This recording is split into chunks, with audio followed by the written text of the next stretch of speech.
Hello students. आज का हमारा टॉपिक है आर्टिकल्स। आर्टिकल्स दो टाइप के हैं, एक तो डेफिनेट आर्टिकल, एक इनडेफिनेट आर्टिकल। डेफिनेट आर्टिकल में दी आएगा और इनडेफिनेट आर्टिकल में ए और एन आएंगे। अब ए और एन का मीनिंग है ए।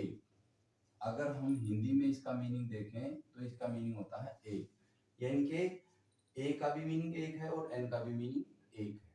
अब दोनों को जो है हम किस प्रकार से यूज करेंगे, किस प्रकार से इनको हम सेलेक्ट करेंगे। जैसे मान के चलो कोई भी नाउन है उसके साथ हम ए और एन का यूज करना चाहते हैं, तो उस नाउन को हम बोल के देख लेंगे।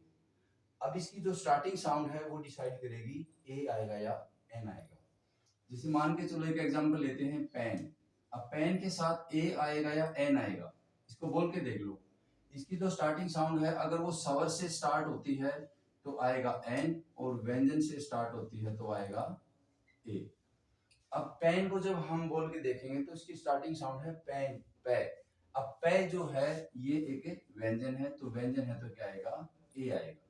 तो दोनों में से कौन सा सिलेक्ट करना है ये हम यहाँ से सिलेक्ट कर सकते हैं। अब अगला क्वेश्चन है कि हम इनको यूज कहाँ कहाँ करेंगे, ए और एन का यूज हम कहाँ करेंगे। सबसे पहला इसका यूज है सिंगुलर और काउंटेबल नाउन के साथ। अगर कोई भी नाउन सिंगुलर है और काउंटेबल है तो हम वहां पे ए और एन का यूज करेंगे। अब कौन सा यूज करेंगे, ए का करेंगे या एन का करेंगे, वो हम उसको बोल के देख लेंगे। जैसा कि एक एग्जांपल दिया था, पेन ये सिंगुलर है एंड काउंटेबल है, तो हमने यहाँ पे ए और एन दोनों में से एक का सिलेक्ट किया। अब कौन सा सिलेक्ट किया, ए, क्योंकि पेन की साउंड जो है वो पे से स्टार्ट होती है। अब अगला जो एग्जांपल है वो है जब कोई भी नाउन फर्स्ट टाइम हम यूज करते हैं, वहां पे हम यूज करते हैं ए या एन, और अगर हम सेकंड टाइम उसको यूज करते हैं तो आएगा दी। या फिर नेक्स्ट टाइम अगर कोई भी नाउन हम पहली बार यूज करते हैं तो हम ए और एन का यूज करेंगे, लेकिन उसी नाउन को हम अगर दोबारा यूज करते हैं या उसके बाद यूज करते हैं, चाहे आप कितनी बार भी यूज कर लो, वहां पे हम जो है दी का यूज करेंगे। एक एग्जांपल के तौर पे समझते हैं, देयर वॉज ए किंग। अब यहाँ पे किंग जो है वो फर्स्ट टाइम यूज किया गया है, तो यहाँ पे हमने ए लगा दिया। अगर हम इस किंग को अगली बार भी यूज करेंगे तो हम दी के साथ इसका यूज करेंगे। अगला है नंबर 3, होल क्लास।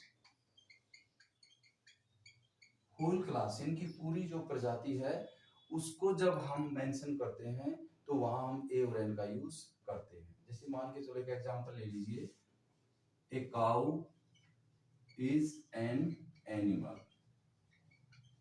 काउ जो है वो एक एनिमल है, यानी कि यहाँ एक काउ की बात नहीं की गई बल्कि पूरी प्रजाति की बात की गई है। यानी कि सभी गायें हैं जो हैं वो एनिमल है, यानी कि सभी गायों के बारे में बताया गया है, गाय के बारे में बताया गया है, पूरी प्रजाति के बारे में बताया गया है। अगला पॉइंट है नंबर 4, प्रोफेशन। कोई भी प्रोफेशन है, कोई भी व्यवसाय है, उसके साथ हम ए और एन का यूज करेंगे। जैसे ही इज ए डॉक्टर, वो है एक डॉक्टर है। ही इज ए फार्मर, वह एक फार्मर है। हम यहाँ पे ए और एन का यूज करते हैं। अगला पॉइंट ले लीजिए नंबर 5, कोई भी वर्ब है अगर हम उसका यूज नाउन के रूप में करते हैं तो हम ए या एन का यूज करते हैं। जैसे वॉक है, अब वॉक एक वर्ब है, अगर हम ए वॉक लगाते हैं तो इसका मतलब है सैर। इसका मतलब क्या हो जाएगा, सैर। जैसे हम बोलते हैं कि आई गो फॉर ए वॉक, मैं एक सैर के लिए जाता हूं। तो यहाँ पे जो वॉक है ये एक वर्ब है, ए लगा करके मैंने इसको जो है नाउन के रूप में यूज किया है। तो हम जब कोई भी वर्ब जो है अगर ए लगा देते हैं तो हम उसको नाउन के तौर पे यूज करते हैं। अगला पॉइंट है नंबर 6, एक्सक्लेमेटरी सेंटेंस। जब हम कोई भी सेंटेंस इस प्रकार के स्ट्रक्चर में, जैसे कि व्हाट ए ब्यूटीफुल फ्लावर, तो यहाँ पे हम ए यूज करते हैं, what a beautiful flower.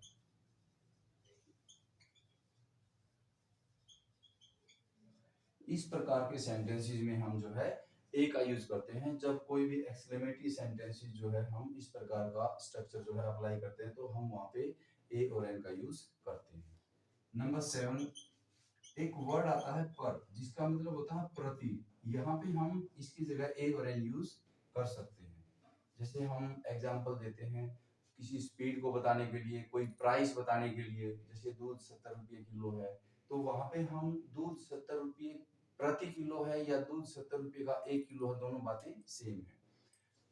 Milk sales 70 rupees A litre, दूध 70 रुपये प्रति लीटर है। तो यहाँ पे 1 लीटर दूध 70 रुपये का है या 70 रुपये प्रति लीटर, दोनों बातें एक ही है। तो हम यहाँ पे जो है ए या एन का यूज कर सकते हैं। तो ये पॉइंट थे ए और